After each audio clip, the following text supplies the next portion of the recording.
तो वैदिक काल में एक के बाद में 18 शून्य लगे, इतनी की गिनती आती थी। खर्व, निखर्व, जो आपने सुना 18 होगा। decimals. 18 My decimal. God, So this decimal cannot be only just for a barter system. I agree. तो कुछ न कुछ तो ट्रेड हो। Brahmi, many few people know that Brahmi is a mother, और जिसको बोलते हैं गंगोत्री है पूरे वर्ल्ड की 57 स्क्रिप्ट की। My 57 God. Laos, Cambodia, Burma, इस सब की जो स्क्रिप्ट है, ठीक। देवनागरी, गुजराती, कन्नड़ा, तमिल, जितनी स्क्रिप्ट आप बोलेंगे सबकी मदर ब्राह्मी लिपि है। ब्राह्मी लिपि। Chhatrapati Shivaji Maharaj not only for India but he is a example for the world history. जो वर्ल्ड की हिस्ट्री है उसके लिए वो एग्जाम्पली किंग थे। उनका किंगडम छोटा था, नो डाउट, पर उनका जो विज़न था और उन्होंने जो अपने 50 साल के छोटे से रीजन में जो काम किया, दैट इज़ अनइमेजिनेबल। उस समय ये होता था कि जो कॉइन होते थे उसकी इंस्ट्रिक वैल्यू होती थी। इंस्ट्रिक वैल्यू मीन्स अगर मैं आपको 1 रुपये का चांदी का सिक्का देता हूँ तो उसमें 1 रुपये का चांदी होना चाहिए, otherwise the trader will not accept that.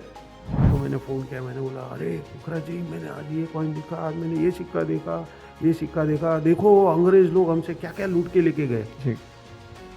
तो उन्होंने इतना एक अच्छा चीज़ मुझे बोला, बोले लूट के तो हमको नादिर शाह भी लेके गया, अहमद शाह अब्दाली भी लेके गया, महमूद गजनी भी लेके गया, और भी कई लोग लेके गए, लेकिन लूट के क्या ले जाना है उसका अक्ल अंग्रेजों में ही।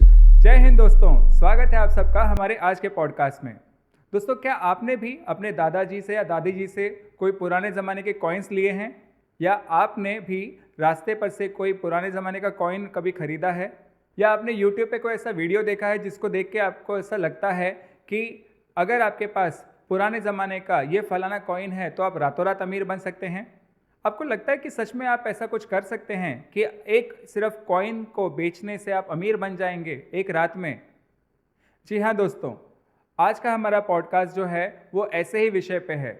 हमारे जो आज के गेस्ट हैं उनका नाम है मिस्टर गिरीश वीरा, जो कि भारत के एक बहुत ही प्रोमिनेंट ऑक्शन और एंटीक्स हाउस के को फाउंडर हैं। उनकी कंपनी का जो नाम है वो है ओसवाल एंटीक्स, और भारत में उनके पास कम से कम 50,000 प्लस कॉइन्स का कलेक्शन है, जिसमें छत्रपति शिवाजी महाराज के होंद से लेके चंद्रगुप्त मौर्य तक के ज़माने के बहुत सारे कॉइन्स आपको देखने को मिल सकते हैं। उनके वेबसाइट पे ये सारे 50,000 कॉइन्स लिस्टेड भी हैं। अगर आप जानना चाहते हैं कि जो कॉइन आपके पास है वो रेयर है या नहीं, तो आप उनकी वेबसाइट पे भी विजिट कर सकते हैं। तो आइए दोस्तों, सुनते हैं हमारा आज का ये पॉडकास्ट और जानते हैं कि न्यूमिस्मैटिक, जिसको आम नागरिक की भाषा में पुराने ज़माने के कॉइन का कलेक्शन ऐसा कहा जाता है, इसके अंदर के छुपे हुए स्कैम्स, राज, सच और झूठ। और दोस्तों, अगर आपको हमारा काम पसंद आता है तो मेरी आपसे ये विनती है कि आप हमारे चैनल को लाइक, शेयर और सब्सक्राइब ज़रूर करें। धन्यवाद दोस्तों।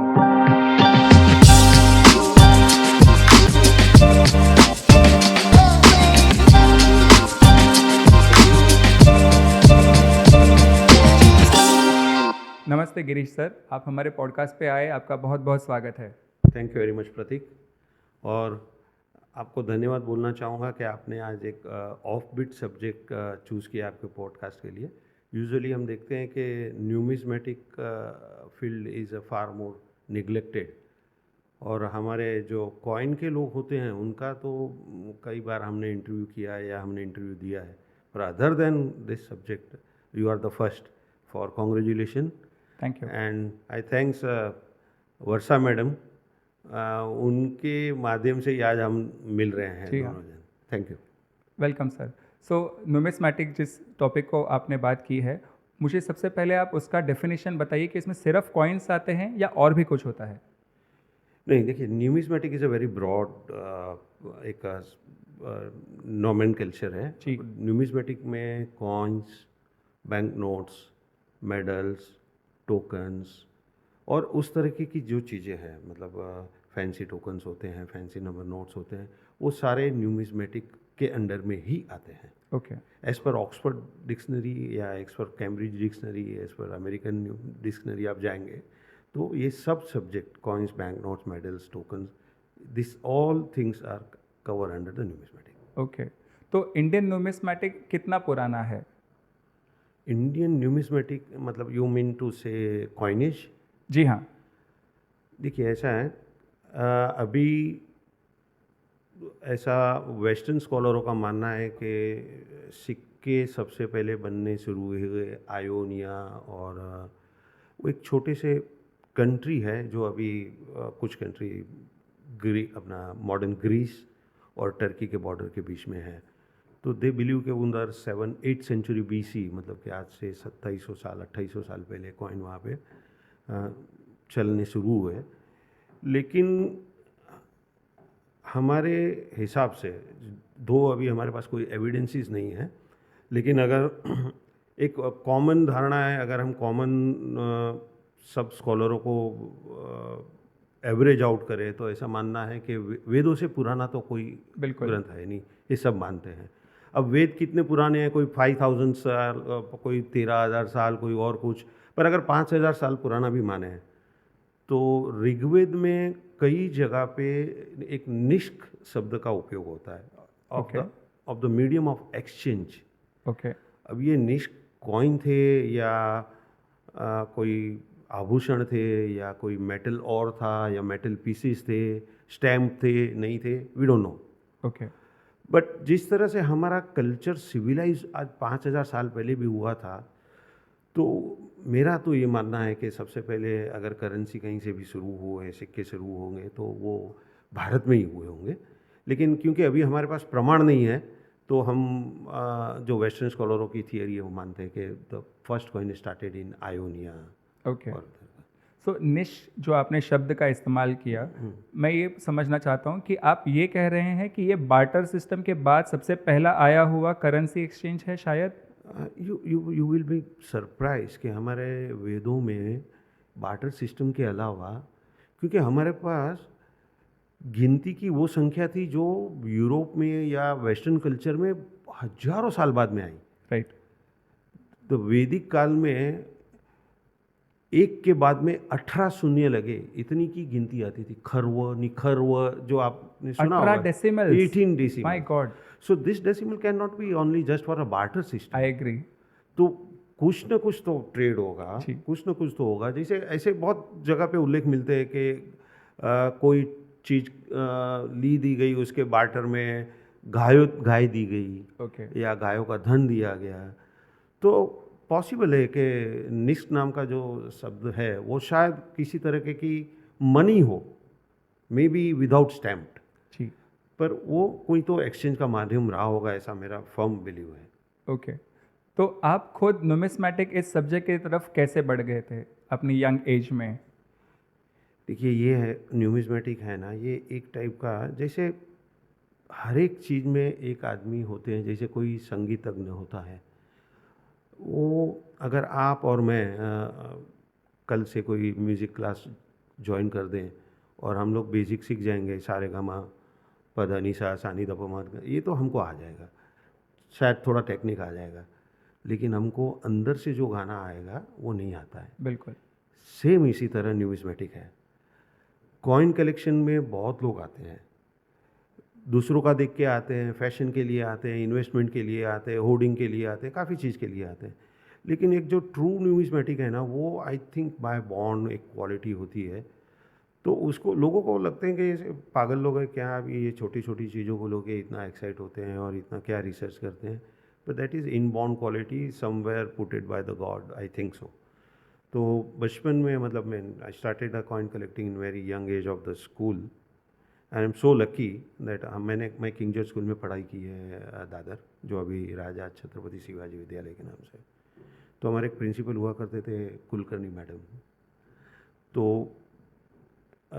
हमारे क्लासेस में जैसे उस समय थी कि भाई कोई एग्जिबिट करता, कोई किसने कुछ कलेक्ट किया है, किसने स्टैम्प्स किए हैं, किसने और कोई ऑब्जेक्ट किए, वो कलेक्ट करके वहाँ पे हम लोग डिस्प्ले करते थे। तो मैंने कुछ, मेरे को मेरी नानी ने दिए थे कुछ कॉइन, वो मैंने वहाँ पे डिस्प्ले किए थे।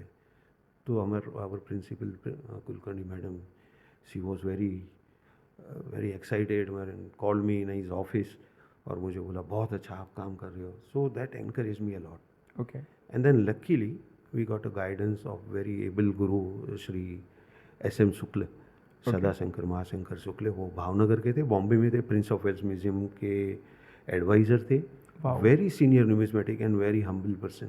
ओके। तो मैं हमारे कुछ दोस्तों के साथ में उनके घर, वो वीपी रोड पे रहते थे, and he was a trustee of Kakad Samaj, Arya समाज।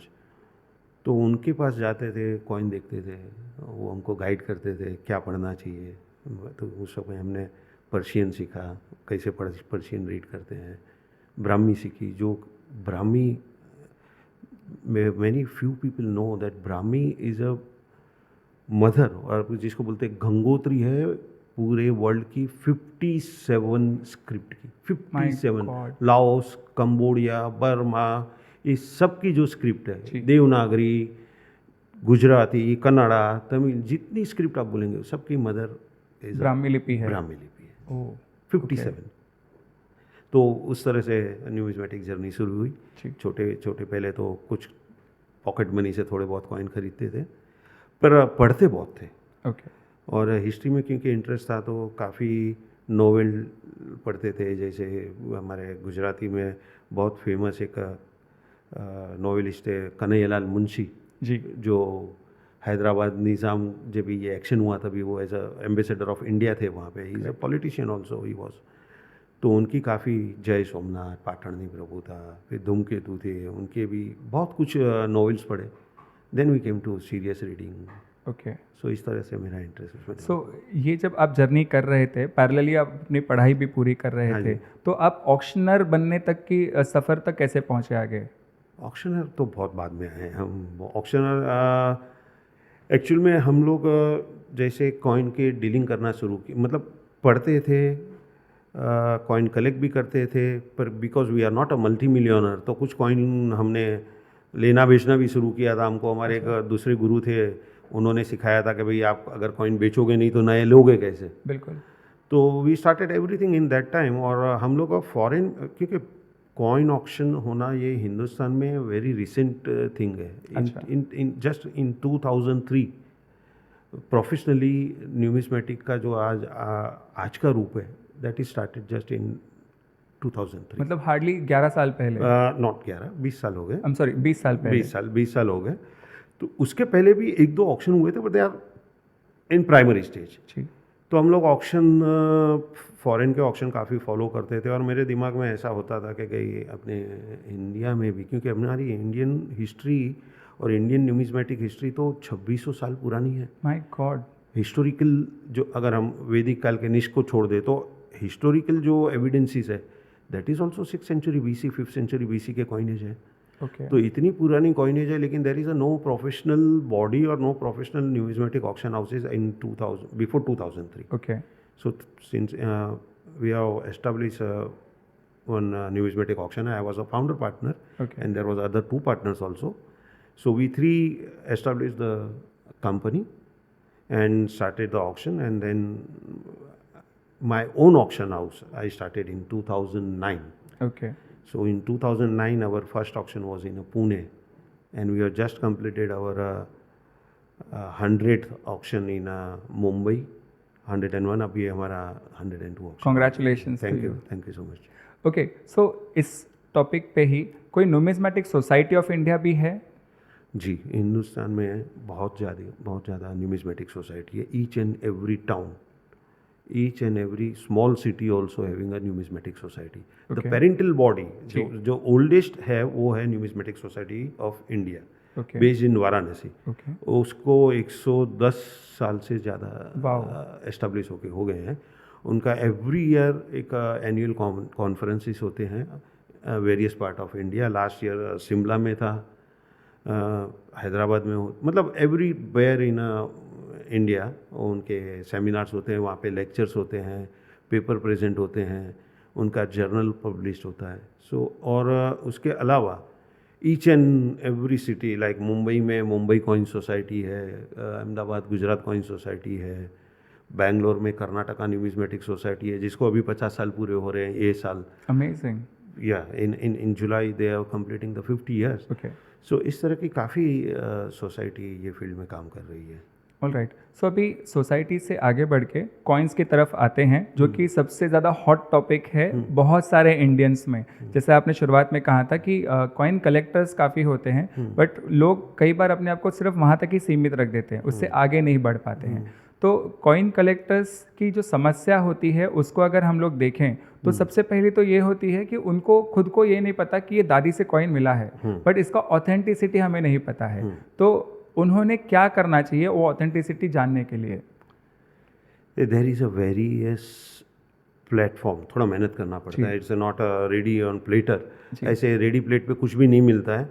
पर लोग क्या करते हैं, लोग फंसते हैं आजकल, ये जो फेक यूट्यूबर्स हैं जी, यूट्यूब पे अपनी व्यूअरशिप के चक्कर में इतने सारे न्यूमिज्मेटिक वेबसाइट्स, अपने यूट्यूब चैनल्स हैं, और वो टोटली फॉल्स और चीटिंग का बिजनेस करते हैं just to increase their viewership. वो लोग क्या करते हैं कि ये आपका सिक्का 1 लाख में बिकेगा, 10 लाख में बिकेगा, 20 लाख में बिकेगा, और लोग उसमें आ जाते हैं, ट्रैप में आ जाते हैं और फंसते हैं जी, और पर ये that is not the correct way. आपको अगर रियल में कॉइन के बारे में जानना है तो मेरा ये मानना है कि हर एक सिटी में आज numismatic society, most of all the Indian cities है, द स्मॉल और बिग न्यूमिज्मेटिक सोसाइटी, उनके एक क्लब होता है या सोसाइटी होती है, आप उससे अप्रोच करिए। अदरवाइज़ अगर आपको वो चांस नहीं मिलता है तो अभी इंडिया में 7 या 8 ऑक्शन हाउसेस हैं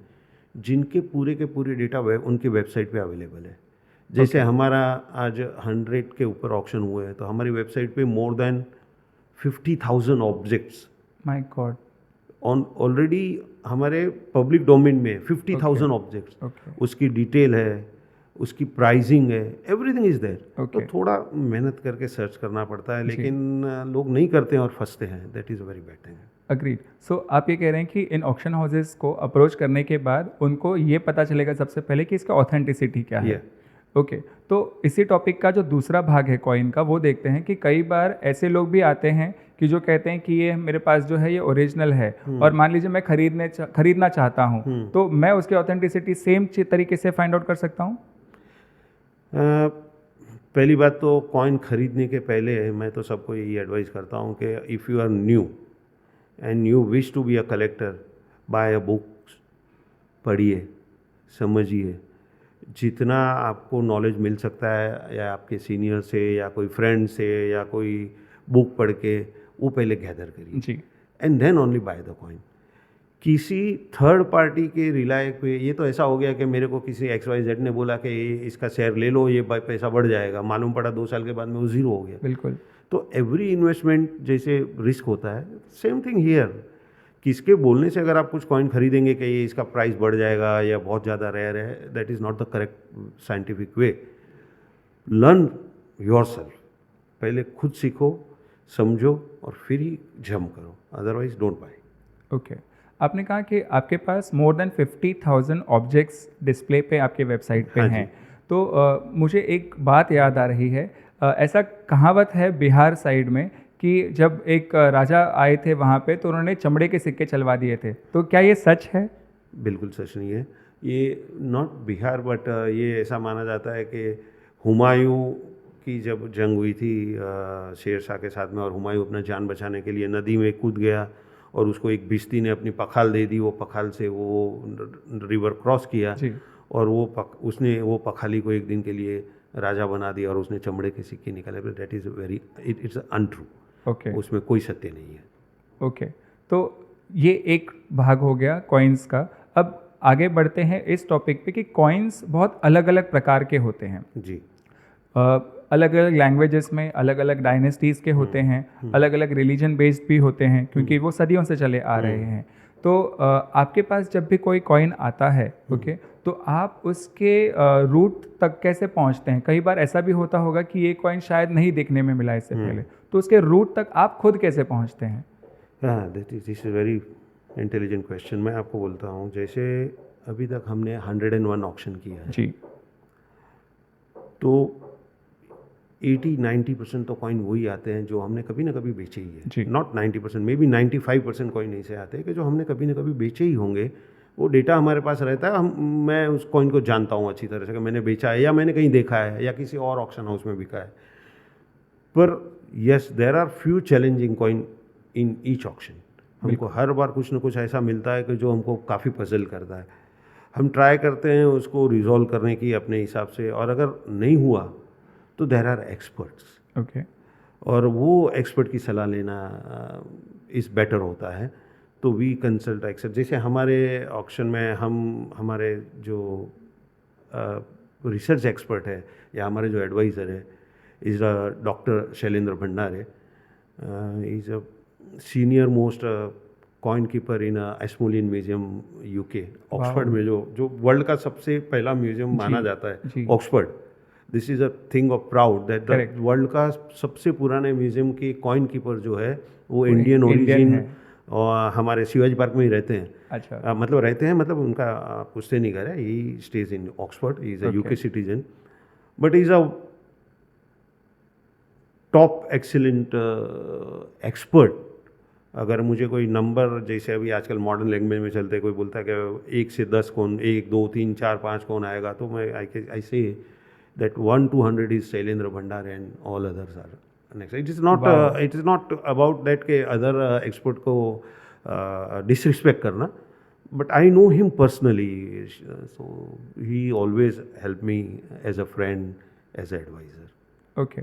सो इन कॉइन्स में जैसे आपने कहा कि कई बार ऐसे कॉइन्स आते हैं जो पजल कर देते हैं, सो एट द सेम टाइम एक और बात ये भी होती होगी कि आपको लगता नहीं, मतलब आपको पता नहीं चलता होगा कि ये कॉइन इतने दिन क्यों नहीं मार्केट में आया। मतलब जैसे एक कहा जाता है कि कई ऐसे पेंटिंग्स होती हैं जो कुछ बड़ी रिच प्राइवेट फैमिलीज अपने पास रखती हैं, वो दशकों तक, सालों तक नहीं कहूँगा, दशकों तक वो अंडरग्राउंड होती है और सडनली वो कहीं डार्क मार्केट में पॉपअप करती है। वैसा कॉइन्स में भी होता है। एग्जैक्टली वैसे ही होता है।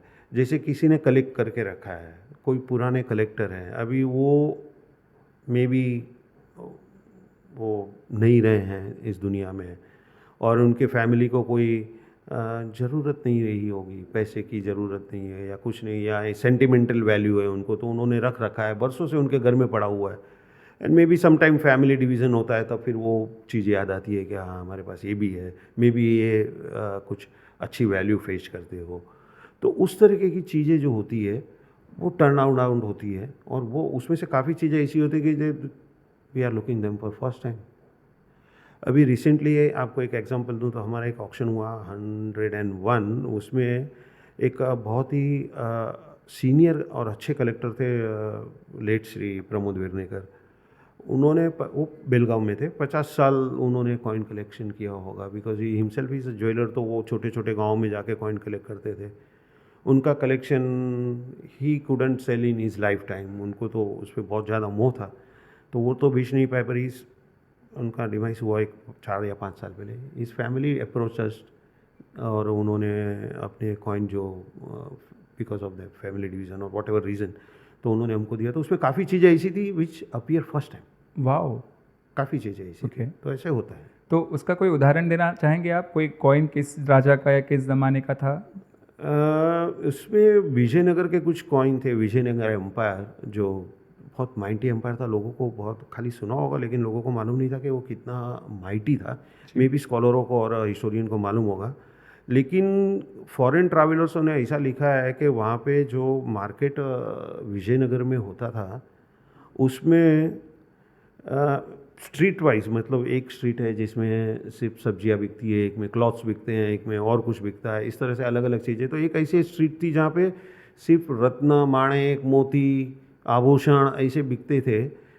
तो उनके वो बोलते हैं कि ढीग के ढीग, मतलब द पोर्स। ढेर। So how rich that empire you can imagine. तो इतना बड़ा एम्पायर था। उसके कुछ कॉइन्स ये जो मिस्टर प्रमोद विरने के कलेक्शन से आए हैं, वो इसमें they are unique and first ever appear for the sale. ऐसे काफ़ी चीज़ें हैं, मैं बहुत एग्जांपल दे सकता हूँ। ओके, सो ऐसे कितने ऐसे कॉइन है रेयर, ठीक है, जिनको आज की तारीख में सारे न्यूमिस्मैटिक सोसाइटी में लोग लुक फॉरवर्ड करते हैं? मतलब विजयनगर एक एम्पायर हो गया, इसके अलावा और कौन से हैं जो लोग लुक फॉरवर्ड करते हैं? नहीं, हर एक का अलग अलग जगह। Numismatic is not a small world, right. मैंने आपको बताया जैसे इंडियन न्यूमिस्मेटिक हिस्ट्री 2600 साल पुरानी है। तो इसमें ऐसा होता है कि कोई जो एंशियंट कॉइन का कलेक्टर करता है उसको एंशियंट कॉइन अच्छे लगते हैं, कोई मेडिएवल पीरियड करता है उसको मेडिएवल कोई पीरियड अच्छा लगेगा, कोई सिर्फ सल्तनत पीरियड के इस्लामिक पीरियड के कॉइन कलेक्ट करता है वो ही करेगा, मुग़ल पीरियड का मुग़ल करेगा। ब्रिटिश इंडिया वाला जो कलेक्टर है ब्रिटिश इंडिया पीरियड के जो 1835 से लेके 1947 तक का, वो उसको कलेक्ट करता है, उसको उसमें मज़ा आती है। So everybody is have own kick, हर एक को अपने कोई सब्जेक्ट का चीज़ अच्छा लगता है, तो इसको जनरलाइज हम नहीं बोल सकते कि कौन सा कॉइन लोग लुक आफ्टर करते हैं। ओके, कॉइन्स कई बार एक सोसाइटी या फिर ऐसा कह सकते हैं कि एक पर्टिकुलर किंगडम को आगे आगे चलाते जाते हैं। अगर मैं सिंपल उदाहरण के तौर पे आपको बताऊं, हम लोग फ़िलहाल मुंबई में बैठे हैं और महाराष्ट्र के एक बहुत फेमस छत्रपति शिवाजी महाराज, जब उन्होंने अपना राज्याभिषेक करवाया था, तो राज्याभिषेक में जो कंडीशंस होती है उसमें एक कंडीशन होती है कि उनको अपने खुद के कॉइन चलवाने होते हैं। जब उनके बाद उनके बेटे छत्रपति संभाजी महाराज राजगद्दी पे बैठे, उन्होंने अपना अभिषेक करवाया तो उन्होंने अपने कॉइन्स निकाले थे। तो ऐसा सबसे लॉन्गेस्ट लीनिएज आपको आज तक कौन सा देखने में मिला है? लीनिएज इन द फॉर्म कि पिताजी उनके बेटे, ऐसा सबसे लॉन्गेस्ट कॉइन्स का लीनिएज आपको कौन सा देखने को मिला है? देखिए, ऐसे देखी जाएगी ना, first I want to correct it कि आपने जैसे बोला कि छत्रपति शिवाजी महाराज महाराष्ट्र के राजा थे, मैं I don't agree on that, क्योंकि हम लोगों ने उनको बहुत संकुचित कर दिया। Chhatrapati Shivaji Maharaj not only for India but he is a example for the world history. जो वर्ल्ड की हिस्ट्री है उसके लिए वो एग्जाम्पली किंग थे। उनका किंगडम छोटा था, नो डाउट, पर उनका जो विज़न था और उन्होंने जो अपने 50 साल के छोटे से रीजन में जो काम किया, दैट इज़ अनइमेजिनेबल। क्योंकि उस समय की जो परिस्थितियाँ थी, जब शिवाजी महाराज ने स्वराज्य की कल्पना करी, वो स्वराज्य की कल्पना करना उस वक्त it is next to impossible, क्योंकि आसपास का पूरा इलाका 5 शाहियाँ, आदिल शाही, बरीद शाही, कुतुब शाही, निज़ाम शाही, इमाद शाही, और उस तरफ नॉर्थ में मुग़ल। तो उस समय बड़े बड़े, मतलब जो भोसले घराना था शिवाजी महाराज का, उससे बड़े बड़े घराने उस वक्त महाराष्ट्र में थे, but nobody think about that. Correct. हर एक कोई तो कुतुब शाही की चाकरी कर रहा है, कोई निज़ाम शाही की कर रहा है, बस वो ऐसे करते थे कि बस चाकरी करने में और अपना वतन संभालने में खुश थे। शिवाजी महाराज ने कल्पना की स्वराज्य की, वो उस, मतलब अगर आप उस जमाने का परिप्रेक्ष्य देखें और सोचें ना, तो आपको समझ आएगा कि शिवाजी महाराज को समझना बहुत कठिन है, लेकिन अगर आपको थोड़ा भी वो समझ गया तो is the greatest king of that, not that time, मैं तो उनको अभी भी मानता हूँ। और वो it's not only about Maharashtrians but is a king of, जाणता राजा जो फेमस वर्ड है जो स्वामी समर्थ का, he was that type of king.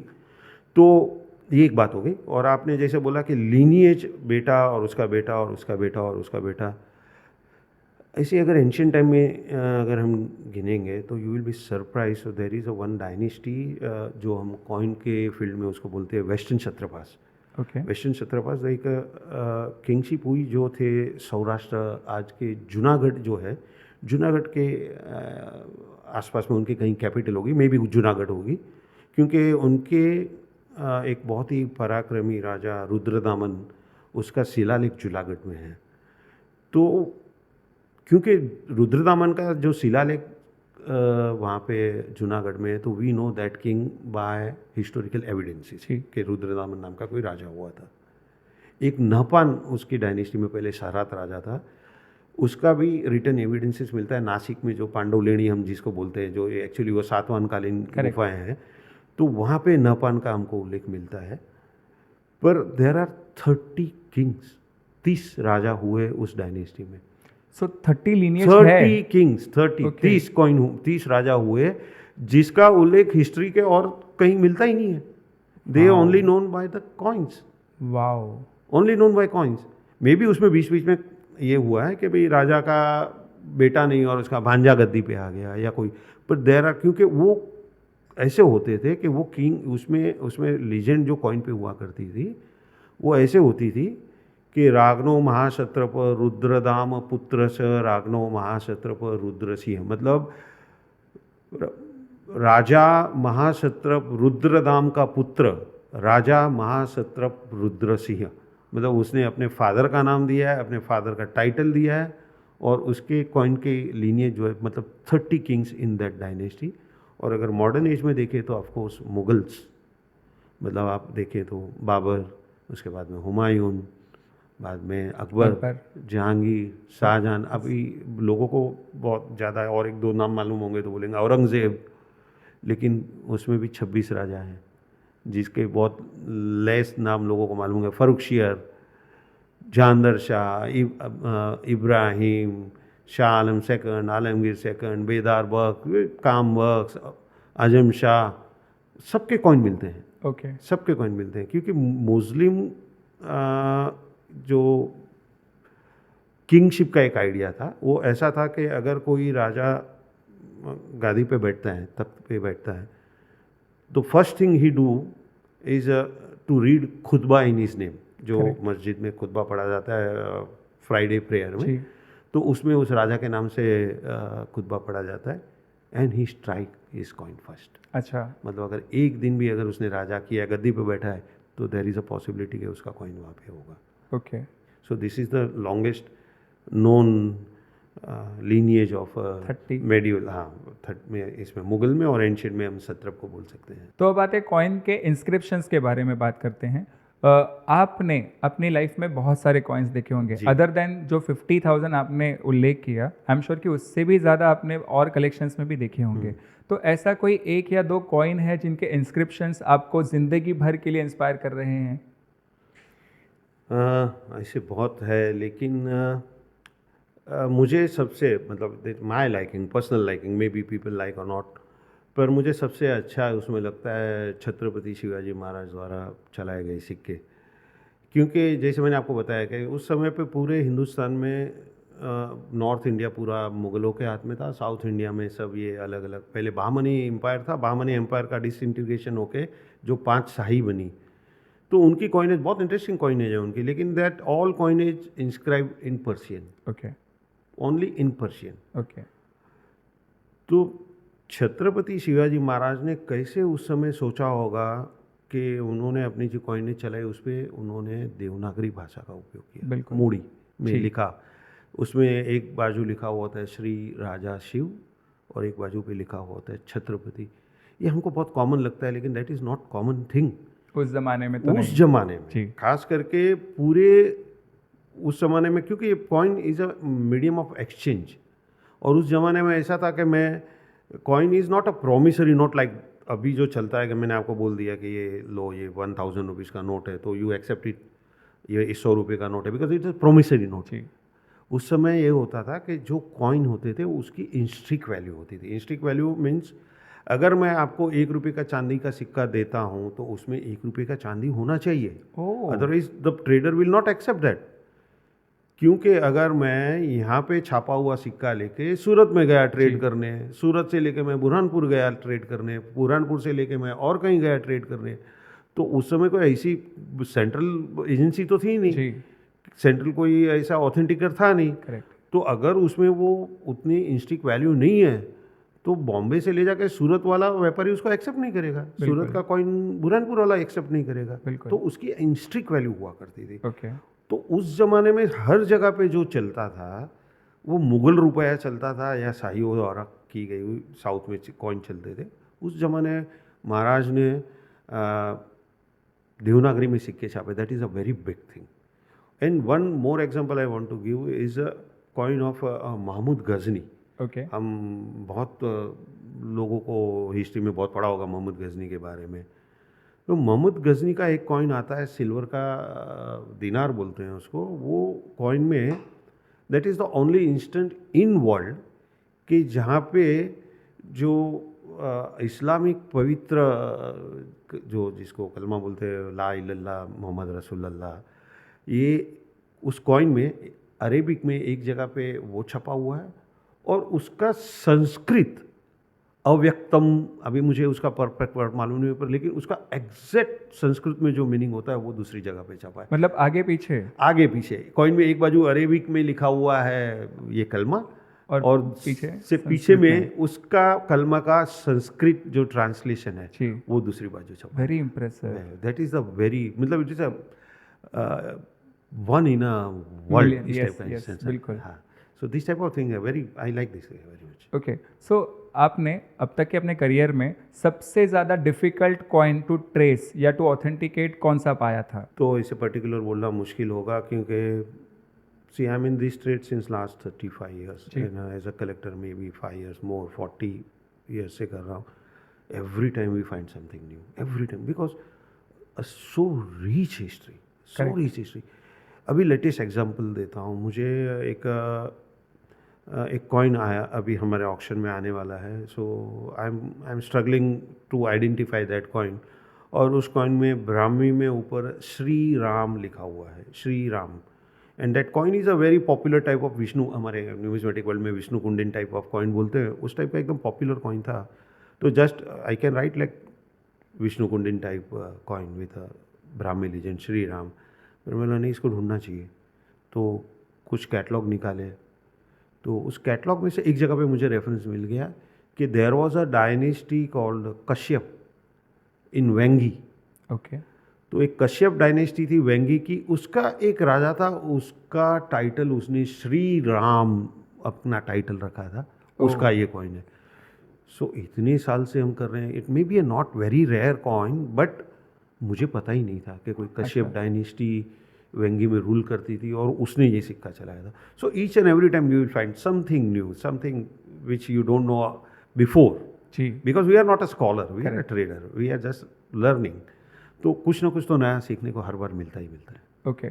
सो इससे आगे बढ़ते हुए आपने बहुत सारे कलेक्शंस देखे होंगे, आप बहुत सारे संग्रहालयों में गए होंगे, not just with in India, आप प्रदेश में भी कई सारे संग्रहालयों में गए होंगे. तो आपकी नज़र में अगर मैं पूछूं कि सबसे समृद्ध न्यूमिस्मेटिक पॉइंट ऑफ व्यू से संग्रहालय आपको कौन सा लगा? देखिए, पहली बात आपको बताता हूँ, आप इंडिया के कोई भी संग्रहालय में जाएंगे और आपको बोलेंगे मुझे कॉइन देखने हैं, दे विल किक आउट. दिखाएंगे ही नहीं. Okay. They will say that अगर उनके पास कॉइन गैलरी, जैसे अपने छत्रपति शिवाजी महाराज वास्तु संग्रहालय है, उसमें एक कॉइन गैलरी उन्होंने किया हुआ है, वहाँ पे जो डिस्प्ले पे कॉइन है वो आपको दिखाएंगे. अदर देन कलकत्ता में है, I think they have coin gallery, और may be few other places, पर nowhere in world in India they will show you the coin. जो सेफ में है वो तो दिखाएंगे ही नहीं. There is no system. But I want to mention, मैंने विदेशों के काफ़ी संग्रहालय वैसे देखे नहीं है, संग्रहालय देखे हैं लेकिन उनके कॉइन नहीं देखे हैं. The only instant I can tell you the British Museum, उस पर उसका जो कॉइन कलेक्शन है दैट इज़ वर्ल्ड में जो बेस्ट कलेक्शन अगर कॉइन्स के है तो I can tell that British Museum and then Oxford Museum. So Oxford Museum of course our friend Shailendra is there. तो उसने हमको एक बार, मैंने उनसे स्पेशल अपॉइंटमेंट लेके गया था, तो मैंने बोला था, उसने बोला कौन से कॉइन देखने हैं आपको. मैंने बोला जो तुम दिखाओगे वो हम सब देखेंगे. So from may be around 10:30 11 से उसने कॉइन दिखाने शुरू किए और वो म्यूज़ियम बंद करने का टाइम होता है 5-6 बजे तक. उसने हमको इतने कॉइन दिखाए कि यार, मतलब मैं क्या बोलता है, सर के ऊपर से सब, मतलब मेरे बाल उड़ गए. इतने सारे अच्छे, इतने अच्छे अच्छे कॉइन. देन मैंने वो इतना मैं एक्साइट था कि मैं वहाँ से जब म्यूज़ियम में से निकल के, मेरा फ़्लाइट था लंदन से, तो मैं ऑक्सफोर्ड से निकल लंदन वापस एयरपोर्ट के लिए निकला. तो मैंने एक बहुत बड़े स्कॉलर है बॉम्बे में, श्री पुखराज जी सुराणा, उनको मैंने, वो हमारे गुरु समान है, उनको मैंने फ़ोन किया. मैंने बोला, अरे पुखराज जी, मैंने आज ये कॉइन दिखा, आज मैंने ये सिक्का देखा, ये सिक्का देखा, देखो अंग्रेज़ लोग हमसे क्या क्या लूट के लेके गए. तो उन्होंने इतना एक अच्छा चीज़ मुझे बोले लूट के तो हमको नादिर शाह भी लेके गया, अहमद शाह अब्दाली भी लेके गया, महमूद गजनी भी लेके गया, और भी कई लोग लेके गए, लेकिन लूट के क्या ले जाना है उसका अक्ल अंग्रेजों में ही था. सो दैट इज़ द मतलब वो इतना अच्छा मुझे लगा कि वो जो ले गए हैं कॉइन, ऑफकोर्स यहाँ इंडिया से गए तभी तो वहाँ पे है. तो they are the beautiful coins, wonderful coins in Oxford museum.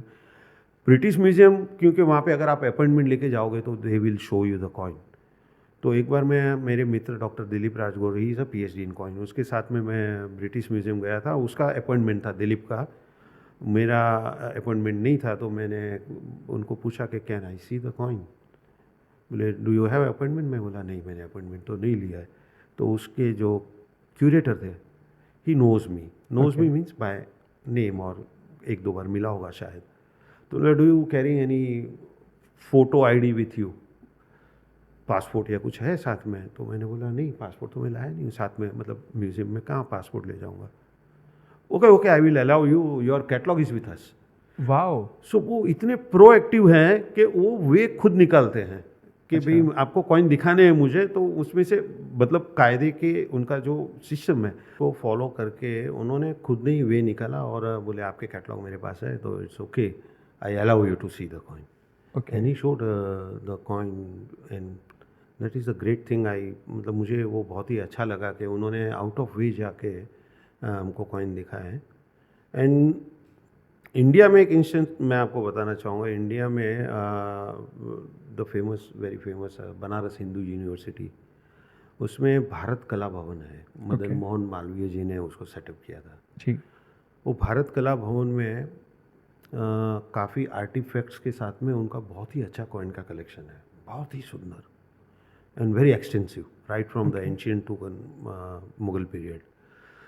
तो यूजुअली एज इंडिया में लोग, मैंने आपको बोला, दिखाते नहीं है coin. And the Bharat Kala भवन का जो कॉइन कलेक्शन है, that is the dream for any one two see that, क्योंकि ओह। जितने कॉइन रहते हैं वो सब कोई डिस्प्ले पे नहीं रहते हैं, जी। मोस्टली वो कैबिनेट में बंद रहते हैं। तो लकीली हमारे एक मित्र है श्री अशोक सिंह जी ठाकुर, और उनके एक दोस्त हैं वहाँ पे भारत कला भवन में, he is a curator of coin, mister DB Singh.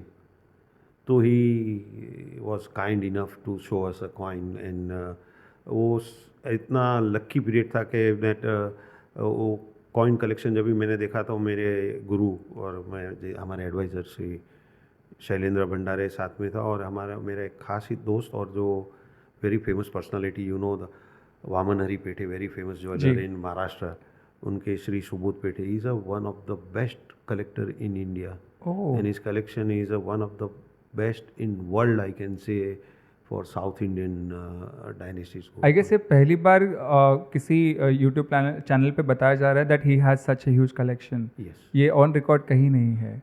On record नहीं है, he don't like to known as that, but because in numismatic world we everybody knows that he is having a great collection. तो हम 3 जन साथ में थे, तो ऐसा था कि गुरु शिष्य सब साथ में हम लोग। तो अगर कोई पजलिंग कॉइन है तो अरे शैलेंद्र ये देखिए, हाँ ये ऐसा है, ये Okay. ऐसा है। So that from morning to evening same, सवेरे से शाम तक बस कॉइन ही देखते रहे। फिर उनका बंद करने का टाइम हुआ तो उन्होंने हमको बोला भाई अभी अभी इससे ज़्यादा कुछ नहीं होगा, जी। बोले मे बी नेक्स्ट टाइम। सो या दिस अच्छा।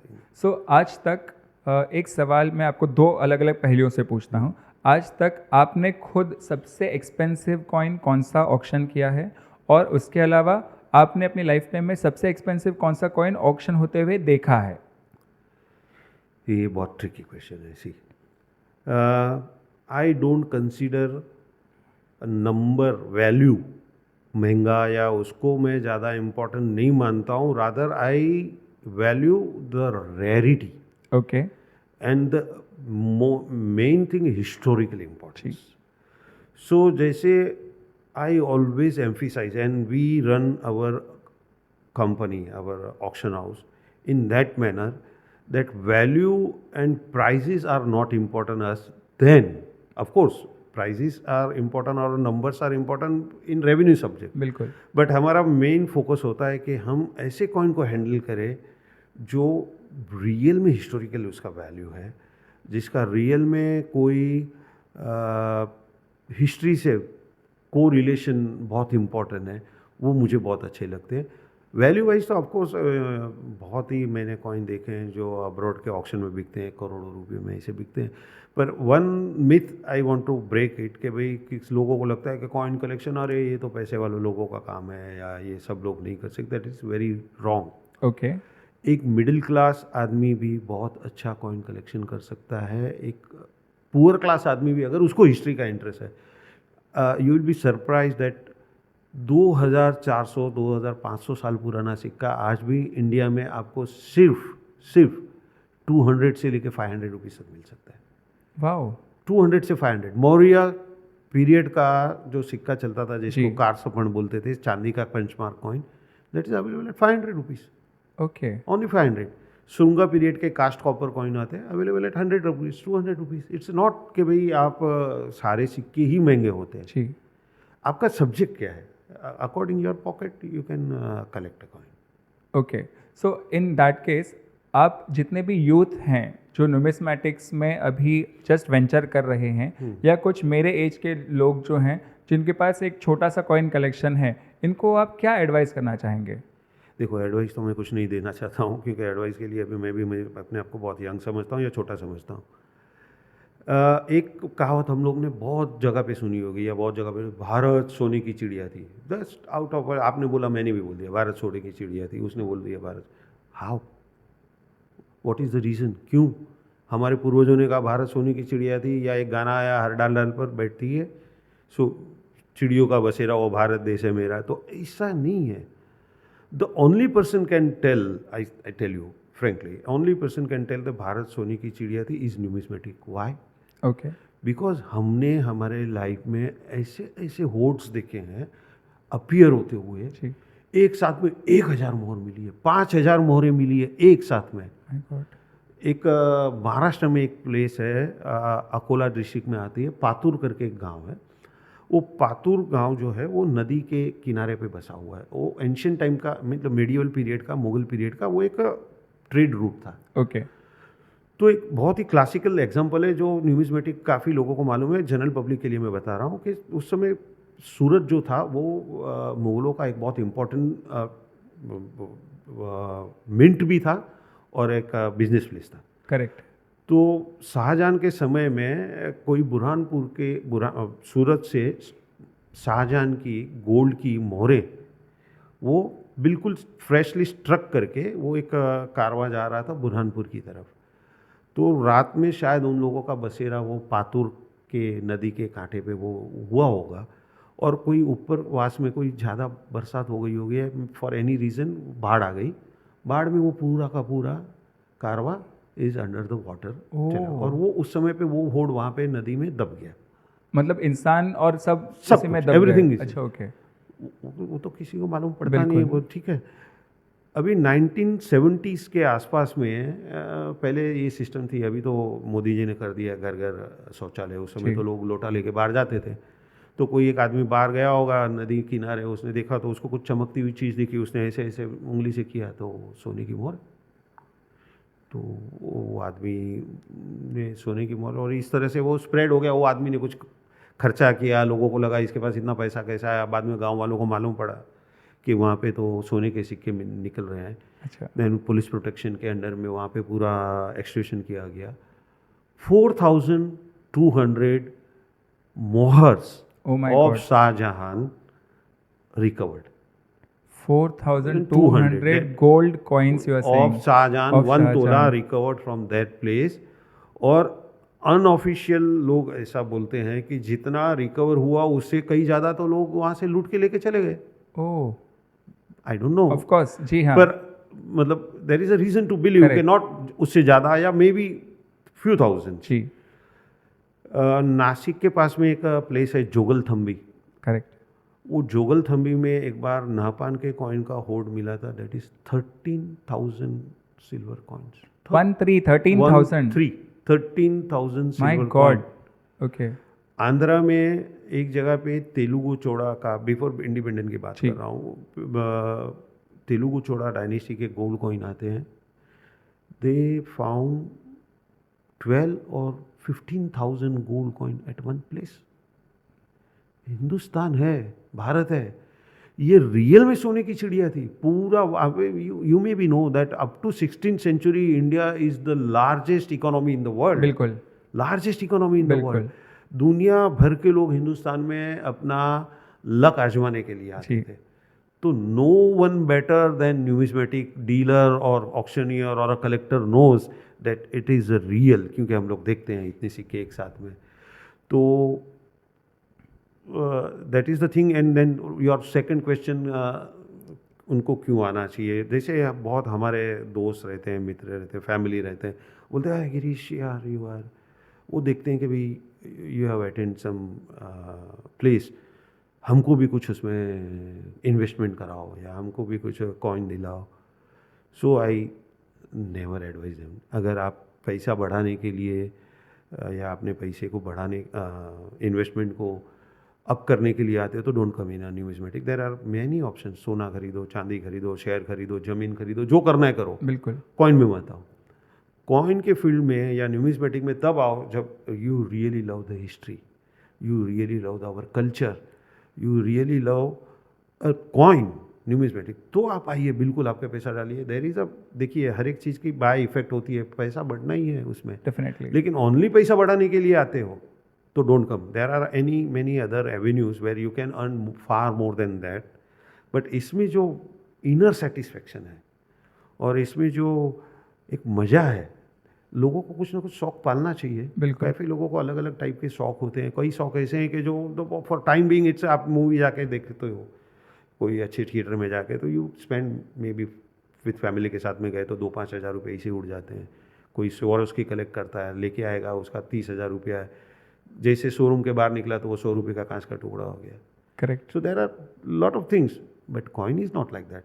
कॉइन आपने अगर गलती से थोड़ा महंगा भी खरीदा है तो मे बी 5-10 साल के बाद में आपको उससे ज़्यादा या कम से कम उतने पैसे तो मिल ही जाएंगे, but come only with proper guidance, love of history, love of our Indian culture, and फिर तो मज़े ही मज़े हैं। तो आपने कहा कि आप ऑक्सफर्ड जाके आए हैं और वहाँ पे आपने एक बहुत समृद्ध कॉइन्स का कलेक्शन देखा है, न्यूमिस्मेटिक कलेक्शन देखा है। तो उस परिपक्व में अगर बात करें तो इंडिया और रेस्ट ऑफ द वर्ल्ड, इन दोनों के न्यूमिस्मेटिक में कुछ बहुत ज़्यादा अंतर दिखाई देता है? बहुत ज़्यादा अंतर, बहुत ज़्यादा अंतर इसलिए है कि देखिए आज के जो मेजर डेवलपिंग कंट्री अगर आप बोलेंगे, फॉर एग्जांपल यूएस, जी, तो यूएस की टोटल कॉइनेज हिस्ट्री 400 साल से ज़्यादा पुरानी है नहीं। उनके पास एंशिएंट नाम का कोई वर्ल्ड ही नहीं, कोई चीज़ ही नहीं है। Okay. Only 400 may be less than that उनका कॉइनेज हिस्ट्री है। Apart from China, I think there is a no country in the world कि जो कंटिन्यूएशन में जिसकी न्यूमिज्मेटिक हिस्ट्री है। इंडिया की, भारत की अपनी न्यूमिज्मेटिक हिस्ट्री में, जैसे मैंने बोला 2600 साल पुरानी है। बिल्कुल। उसमें अनगिनत डायनेस्टीज, अलग अलग, Mauryan period, Shunga period, Gupta period, जो वर्ल्ड के जिसको बोलते हैं कि भारत का स्वर्ण युग, Gupta period, Kushan, Greeks, Bactrian, फिर भारत में कई गणराज्य थे उस समय के, जैसे कुनिंद गण था, यौदे गण थे, उनके सिक्के, सेबी जनपद, फिर अयोध्या की किंगडम, मथुरा की किंगडम, महाराष्ट्र में विदर्भ के कॉइन, पंचमार कॉइन, साउथ में पल्लवा, चेरा, चोलास, इतनी डायनेस्टीज हुए हैं, इतनी उनकी वेरियस टाइप की कॉइनेज है, इतनी विविध भाषाओं का उसमें प्रयोग किया गया है। संस्कृत है, प्राकृत है, देवनागरी है, शारदा है, पर्शियन है, अरेबिक है, तमिल है।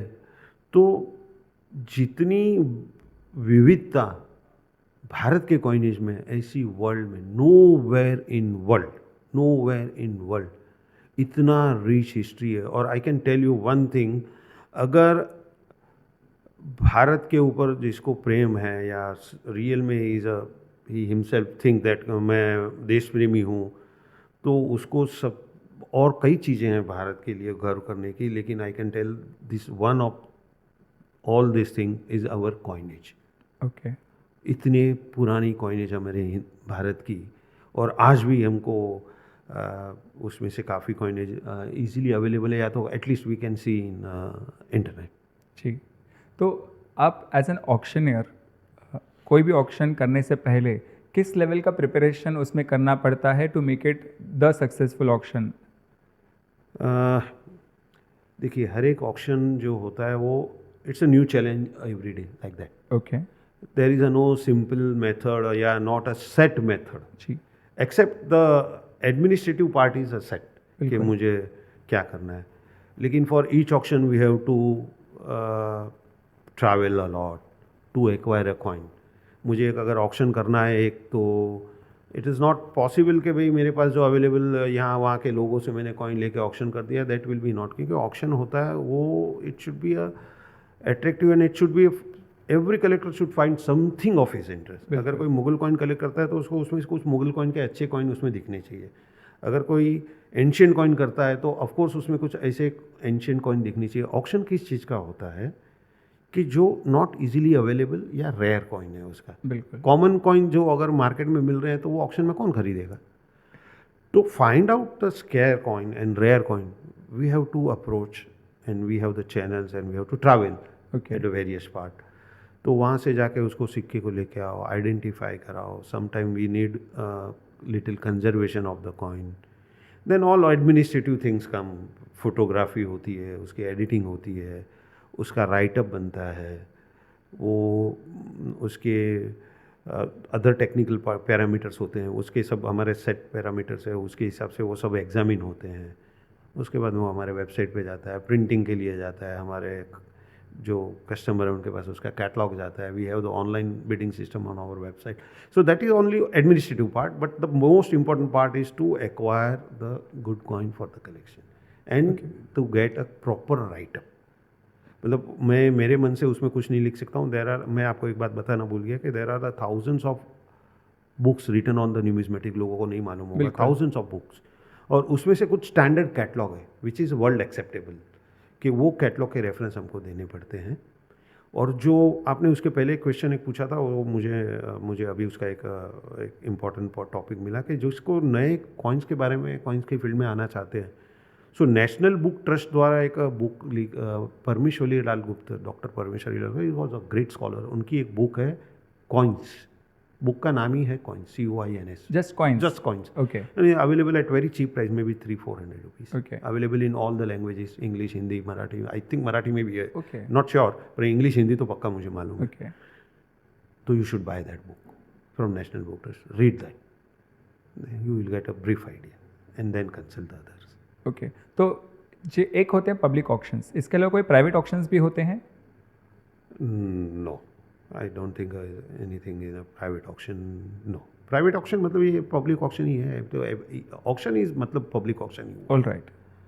एंड ऑक्शन के लिए जो गवर्नमेंट रेगुलेशन है वो उसके बारे में मैं आपको बता देता हूँ कि गवर्नमेंट रेगुलेशन है तो we have to obtain the licence to sell anything which is more than 100 year old. That is हमारे जो भारत सरकार का एक ये रूल है कि अगर if you want to deal in any antiquity तो you have to obtain the licence from the archaeology survey of India. Okay. तो ASI issue the license and on base of that license we can do the auctions or we can sell the antiquities. Okay.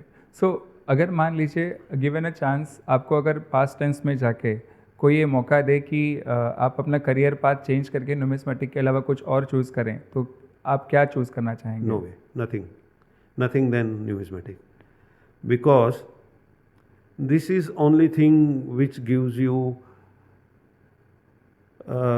एक life के लिए एक see after certain age you will get, maybe you will achieve all the things, good home, good family, ये है, फलाना है, दिखना है, कार है, ये है, वो सब you can achieve and then there is a nothing which gives you a kick.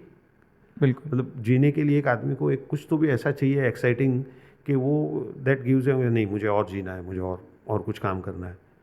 So this is the field numismatic. Every time you find something new, कुछ नया सिक्का मिलता है, कोई अच्छी चीज़ मिलती है, कोई अच्छा रीडिंग मिलता है, कोई अच्छा लेक्चर सुनने मिलता है, कोई अच्छे स्कॉलर से मिलना होता है, कोई अच्छे डीलर से मिलना होता है, एक्सपर्ट से मिलना होता है, कलेक्टर से मिलना होता है। We have the friends across the globe.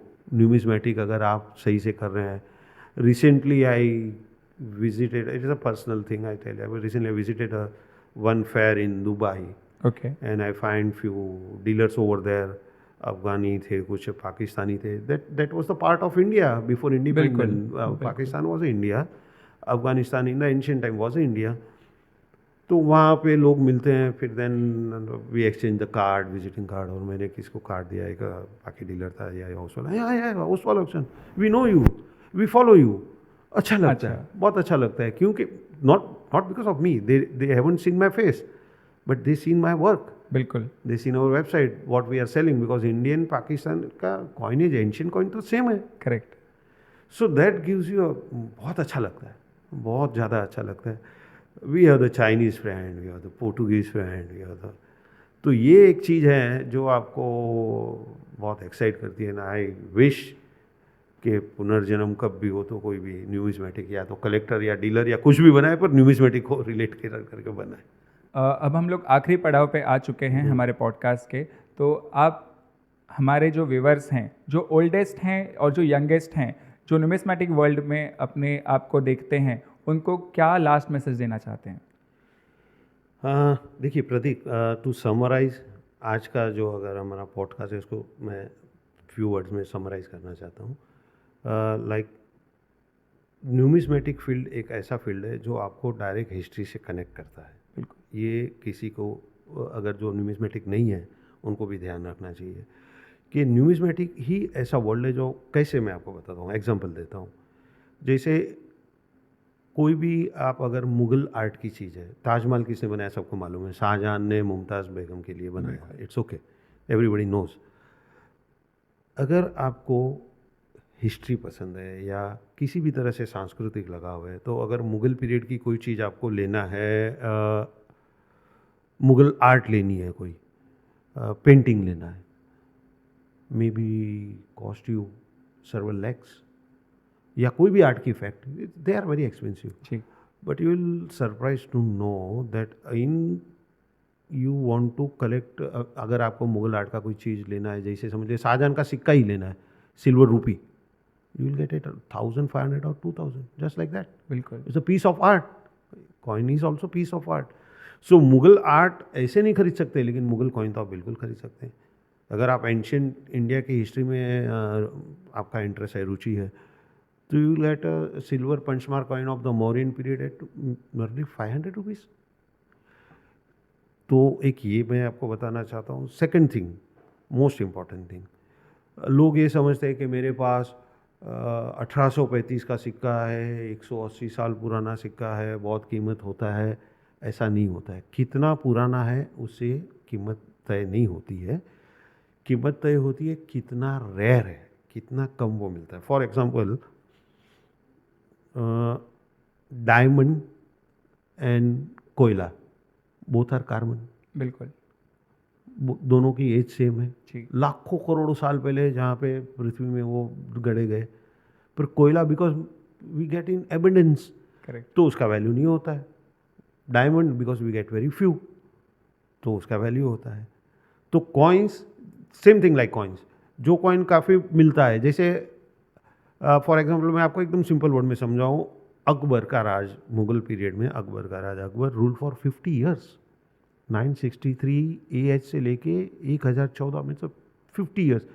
तो आप समझ सकते हैं कि 50 साल में उसके कितने सिक्के निकलेंगे, क्योंकि बहुत ज़्यादा सिक्के निकलेंगे. उसका राज बहुत ज़्यादा सालों तक था, तो ऑफकोर्स उसके सिक्के बहुत ज़्यादा निकले होंगे.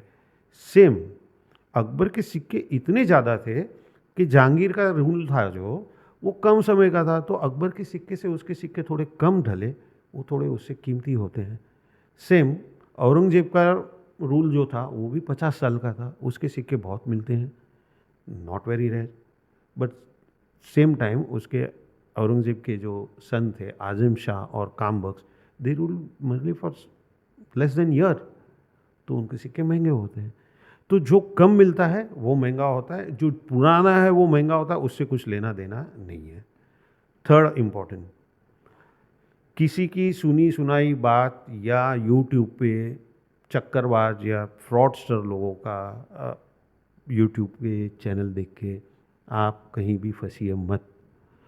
हम हमारी वेबसाइट पे कंटिन्यूस डिस्क्लेमर चलाते हैं कि हम किसी भी तरीके की रजिस्ट्रेशन फ़ी या हमारे कोई बाइंग एजेंट नहीं है. उसके बावजूद हम देखते हैं कई लोगों के हमारे पास फ़ोन आते हैं कि हमको ओसवाल के नाम से ये आया कि आपके सिक्के हम 30 लाख में ख़रीदेंगे और ये हो गया, और हमको उन्होंने कुछ पैसे भरवा दिए, and now they are not picking our call.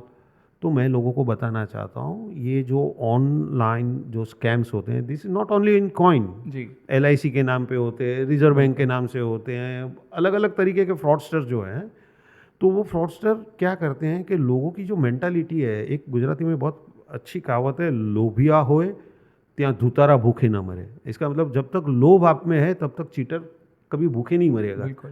तो please avoid to be scam in scam, just seeing the fraud channels and fraud ये।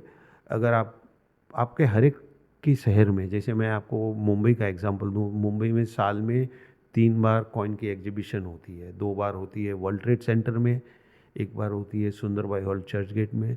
तो अगर आपको थोड़ा भी इंटरेस्ट है या आपको उसके बारे में कुछ जानना है या आपके कॉइन की वैल्यूएशन करानी है, तो do come in that exhibition. वहाँ एक्सपर्ट को मिलिए, वहाँ ट्रेडरों को मिलिए और वो जानिए। ऑनलाइन जाके आप फंसोगे, फंसिए मत। चौथी बात, ये जो अभी नए मॉडर्न सिक्के होते हैं जिसके बारे में मतलब माता वैष्णो देवी का सिक्का इतने में बिकेगा, ये इतने में, all fraud, all fraud. Modern चिल्लर या फॉरेन चिल्लर की कोई वैल्यू नहीं होती है। क्यों? आपको समझना चाहिए कि जो कॉइन मशीन से छपा है, मशीन से जो सिक्के छपते हैं वो करोड़ों सिक्के छपते हैं। करेक्ट। तो करोड़ों सिक्के अभी एग्जिस्टेंस में है, तो आपके सिक्के की वैल्यू कैसे बढ़ गई? लोगों को समझना चाहिए, पर लोग समझते ही नहीं। वो लोग इजी एजम्पशन में जाते हैं, क्या भाई उसने बोला है, XYZ ने बोला है कि ये इतने लाख में बिकता है, तो वो लोग फंसते हैं। तो don't come in that trap. 6 important thing, don't merely come in numismatic field just to increase your money value या पैसा बढ़ाने के लिए मत आइए। और मोस्ट इम्पॉर्टेंट, मैं सभी इतिहास प्रेमी या इतिहास पढ़ने वाले, या खाली इतिहास पढ़ने वाले नहीं, जिसको भी अगर इंडियन कल्चर के ऊपर थोड़ा भी प्रेम है और थोड़ा भी लगाव है, तो मैं उन सबको बोलूँगा कि आप ये न्यूमिस्मेटिक वर्ल्ड में एग्जीबिशनों में ज़रूर आइए। आप देखिए भारत की हिस्ट्री, भारत सोने की चिड़िया जो बोलते थे वो किस तरह से है। आप चाहे कुछ मत खरीदिए वहाँ पे, आपके बच्चों को लेके आइए, मे बी वो आगे चल के सीखेगा। हमारे जो एंसेस्ट्रल जो रूट्स है, डोंट लूज दैट रूट। बिल्कुल। हमारे रूट हमारी कल्चर के साथ में है। और एक मैं बोलना चाहूँगा कि ईच एंड एवरी स्मॉल और big coin collector indirectly saves the our Indian heritage. क्योंकि ये मैं किस लिए बोल रहा हूँ, क्योंकि अगर आप कॉइन, आप देखिए फॉर एग्जांपल, अगर कोई भी कॉइन चांदी का या सोने का है, अगर आप सोने का सिक्का लेके आपके घर में कोई शादी है, अरे ये सोने का सिक्का आपने ज्वेलर को दिया और बैंगल बना लिया, ये बना दिया, तो that is a destroy of history, क्योंकि वो कॉइन पिघाल दिया, जी हाँ। History destroyed. अगर आपने उसको कलेक्ट करके रखा है, that means you are serving the nation by preserving that history. जैसे हमारे इंडिया में जितने अपने हेरिटेज मॉन्यूमेंट है, they are preserve by the ASI, archaeology survey of India. उसके लिए गवर्नमेंट ऑफ इंडिया उनको फंड अलोकेट करती है 1500 करोड़ का, 2000 करोड़ का, जस्ट टू प्रिजर्व दैट, जी। Just to preserve that. Coin collector या कॉइन डीलर वो अपने खुद के पैसे से हिस्ट्री को प्रिजर्व करता है बाय कलेक्टिंग कॉइन्स और preserving them. Correct. So that is a very satisfactory thing from inside. तो छोटे बच्चों को लेके आएंगे, वो देखेंगे तो उनको भी अच्छा लगेगा। मे बी फ्यूचर में वो कंट्री को वो करेंगे, सर्व करेंगे। एंड मोस्ट इम्पॉर्टेंट थिंग कि अगर हमारे कल्चर को हमको बचाना है, तो हमको वेस्ट में नहीं देखना है और कहीं भी नहीं देखना है, हमको हमारे कंट्री के अंदर ही देखना है। डेफिनेटली। आप अपनी कंट्री को देखिए, यू विल बी सरप्राइज। हमारे पास वो सब कुछ है या इतना ज़्यादा है जो वर्ल्ड में कहीं भी नहीं है। और हम बहुत ही ज़्यादा फॉरेन शोज़ वगैरह में जाते हैं, तो अभी हम लोगों ने एक नई टैगलाइन पकड़ी है, मेरे दोस्त ने मेरे को दी थी, कि कोई भी हम फॉरेन डीलर को मिलते हैं तो हम उसको बोलते हैं कि we are Indians, we are the future. बिल्कुल। Thank you very much. So sir, coming to the last question कि इस पॉडकास्ट का आपका अनुभव कैसा था? Prateek, before we agreed to do this postcard, मैंने जी। आपको बोला था मुझे आपका लिंक भेजिए, and I have seen some of your previous podcast. I am so much impressed thank you. Because I know that you are doing this because of love of subject. तो ऐसे ही लोग काम कर सकते हैं। The people who comes for money, making money और B popular, तो वो लोग बहुत चीप वे ढूंढते हैं, इसको लाएंगे कोई सब मतलब सेंसेशनल थिंग्स को कैटर करेंगे. You are doing serious subject. And last video scene of Vaibhavi Shri ji, जी. I am so much impressed. So Thank you. much impressed. What a great scholar. And you are lucky that you have that type of connection and you are getting a good speaker. And so continue that. I am very happy. You have a long journey to do in a life. All the very best for in future. और अच्छे अच्छे लोगों को बुलाइए. You are connected with Indian culture, Indian roots. So I feel so happy for you. All the very best. Thank you. Sure. So sir, आप हमारे podcast पे इतना समय निकाल के आए अपने व्यस्त स्केड्यूल में से, उसके लिए आपको मैं बहुत बहुत धन्यवाद. My pleasure. Thank you very much. Thank you sir.